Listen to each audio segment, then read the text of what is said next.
Partai politik lebih salah lagi. Partai politik yang menjadi akar permasalahan seluruh kericuhan yang ada di negeri ini. Assalamualaikum warahmatullahi wabarakatuh. Apa kabar teman-teman semua? Seharap kamu semua teman-teman baik-baik saja, sehat-sehat saja, dilancarkan semua urusan dan juga rezekinya ya teman-teman. Baik teman-teman, jadi terkait dengan apa yang pernah kita bahas sebelumnya ya teman-teman, tentang money politik kah, tentang kisruh-kisruh demo-demo, tentang caleg dan ataupun pilpres yang kemarin-kemarin kita bahas itu teman-teman. Dan sekarang ini pengakuan dari seorang caleg ya, caleg asal Partai Nasdem nih, Ibu Irma ya teman-teman. Jadi Ibu Irma Nasdem nih belak-belakan ya, singgung PDIP, singgung Pak Jokowi dan juga Samsul katanya teman-teman. Jadi seperti apa videonya teman-teman, kita akan bahas pada video kali ini. Namun sebelum lanjut, silahkan teman-teman klik tombol subscribe di bawah ini. Oke, baik teman-teman ya, kita simak videonya teman-teman. 1, 2, 3, play. Siapa yang salah dalam carut marut politik kita hari ini? Siapa yang bersalah? Jokowi? Salah. Partai politik lebih salah lagi. Partai politik yang menjadi akar permasalahan seluruh kericuhan yang ada di negeri ini. Kenapa? Pragmatis. Nggak ada yang nggak pragmatis. Semua partai politik korupsi. Betul nggak? Ya, masuk Kita nggak akal. usah tutup-tutupin itu. Golkar pernah nggak jadi oposisi? Nggak pernah. Di dalam terus kok. Maunya aman-aman aja. PDIP ini bagusnya jadi oposisi, dia bagus. Tapi ketika dia menang dia nggak bagus. Ya, PDIP. Karena ketika dia sebentar. Karena ketika dia menang dia diam seperti kura-kura. Tapi ketika dia kalah baru dia menjadi betul-betul jadi wong cilik. Ya, ini yang terjadi sekarang ini ya guys ya. Kenapa PDIP baru sekarang seperti sebuah partai politik yang sangat-sangat dicurangi ya teman-teman. Itu pendapat saya.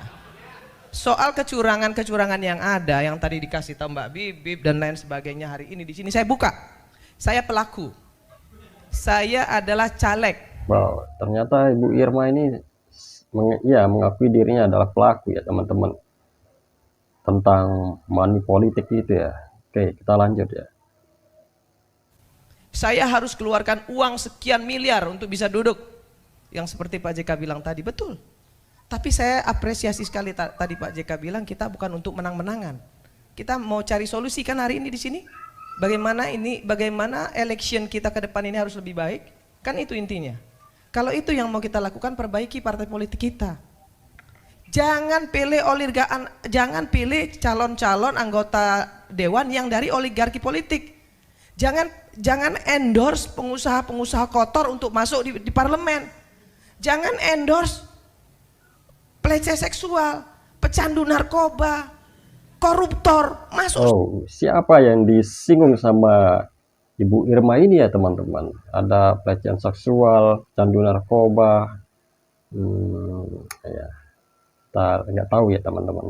Siapa yang disinggung ya? Semua kenapa? Semua karena mengejar elektoral 4%. Siapapun yang bisa bawa kursi silahkan masuk. Asal bisa bawa kursi, itu yang merusak Pak JK. Jadi jangan juga PDIP mau ngomong bahwa yang salah itu semua Jokowi. Enggak, kita semua salah. Saya sebagai orang partai politik, saya sebagai salah satu pimpinan di Nasdem, saya bilang partai politik yang paling salah. Nih kemarin yang demo-demo yang mengatasnamakan sebuah partai, sumber masalah dari segala masalah, sumber masalah itu adalah Pak Jokowi. Ya, ternyata dominan ini dari partai politik sendiri ya teman-teman. Ya, kita juga ngerti ya teman-teman, ketika ini yang disampaikan sama Ibu Irma tadi itu memang benar ya teman-teman. Yang terjadi di pileg ataupun ya pemilihan bupati kah, Bahkan di pemilihan kepala desa teman-teman mesti ada ya, tapi dengan alasan-alasannya tersendiri ya. Tadi Ibu Irma ini alasannya ini untuk memperbaiki ya, memperbaiki sistem pemerintahan gitu, supaya pemilihan itu lebih baik gitu ke depannya. Ya, tapi kita belum mendapatkan poinnya. Kita lanjut ya. Pimpinan di Nasdem, saya bilang partai politik yang paling salah. Yang mengendorse si Samsul siapa? Partai politik. Wow, Mas Gibran disinggung di sini teman-teman, si Samsul ya, si Samsul Fat. Ya, aduh. Katanya Mas Gibran ini di endorse sama partai politik gitu ya. Oke, kita lanjut. Lah, yang ngendorse Samsul itu kan partai politik. Bapaknya senang-senang aja di endorse. Siapa ya partai politik yang mana ya kira-kira teman ya yang mengendorse Samsul ini ya? Bapaknya berarti Pak Jokowi atau Mas Gibran dan Pak Jokowi ini yang dimaksud ya. Kita lanjut ya. Terus Pak PDIP misalnya bilang Jokowi pengkhianat, mengkhianati PDIP.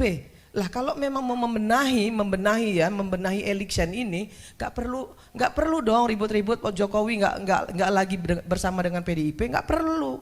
Cuek aja, PDIP juga bisa kok. Kan itu harusnya. Tapi kan PDIP ribut. Kenapa Jokowi minggat dari PDIP? Kan itu. Ya, sebenarnya ini satu ya menurut saya teman-teman ya. Ini buruk rupa cermin dibelah. Ini yang saya sering katakan ya. Yang terjadi sekarang ini di PDIP kah, di Nasdem kah, itu ya. Di PKS, itu semua ini yang terjadi ya. Ya rata-rata sih semua partai politik begitu, tapi ya yang paling ketara sekali kelihatan itu, yang paling kontras itu PDIP teman-teman. Karena PDIP seperti yang dikatakan tadi teman-teman, kalau dia menang dia diam, kalau dia kalah waduh berisiknya minta ampun ya. Oke, kita lanjut. Tapi kan PDIP ribut. Kenapa Jokowi minggat dari PDIP? Kan itu adik-adikku. Dan jangan mau juga yang mahasiswa hari ini ditantang-tantangin untuk turun ke jalan, kemudian jadi korban, jangan mau. Ya betul ya, jangan ikut-ikutan ya teman-teman ya. Jangan kita ikut-ikutan ya sebagai rakyat biasa, kita nggak paham permainan politik di luar sana itu sangat-sangatlah ngeri ya menurut saya teman-teman. Karena apa ya? Ya contoh, ambil contoh simpel aja itu yang di 01 ya, begitu ada yang ketangkep yang lain diam nggak berani mendekat ya. Masih ya kocar kacir begitulah teman-teman, kita lihat ya. Yang katanya Ibu Nenek Tarwiyah itu juga yang isunya ditangkap berusaha sama kepolisian, Egy Sujana itu ya teman, ya orang-orang seperti itu kan adalah orang-orang yang tercemar ya, sudah didoktrin ataupun sudah dicuci otaknya oleh kepentingan-kepentingan politik, partai politik ya. Ditantang-tantangin untuk ya. turun ke jalan, kemudian jadi korban, jangan mau. Belalah harkat martabat rakyat. Anda semua adik-adikku, anak-anakku, berdiri di depan untuk rakyat, bukan untuk partai politik, bukan untuk partai politik, bukan untuk kekuasaan, nggak usah. Benar-benar belak-belakan ya apa yang disampaikan sama Ibu Irma ya, karena kita tahu Ibu Irma ini waktu periodenya Pak Jokowi gitu ya, ketika berhadapan dengan sebuah oposisi yang waktu itu ya selalu di depan ya begitu ya, yang ya paling musuh besar itu adalah Rocky Gerung. Masih kita ingat ya teman-teman, ketika Ibu Irma ini berhadapan langsung dengan Rocky Gerung ya, seakan-akan nggak ada habis topik-topiknya untuk saling serang dengan perpolitikannya teman-teman. Jadi pesan yang perlu kita ingat teman-teman, kita sebaiknya ya membela tuh hak konstitusi rakyat ya secara umumnya begitu teman-teman. Kalau kita masih membela kepentingan politik, partai politik, kita mesti ini ya teman-teman, terpolarisasi ya, enggak, kalau tidak salah istilahnya teman-teman, kita itu ikut-ikutan, tapi kita tidak mengerti masalahnya secara universal gitu. Apalagi kan di partai politik ini kan ingin membesarkan partainya gitu teman-teman, tanpa melihat apa sih pengaruh positifnya terhadap gerakannya itu terhadap rakyat. Banyak yang gagal di sisi itu ya teman-teman ya. Baik teman-teman, terima kasih banyak sudah menonton video ini sampai selesai. Terima kasih. Assalamualaikum warahmatullahi wabarakatuh.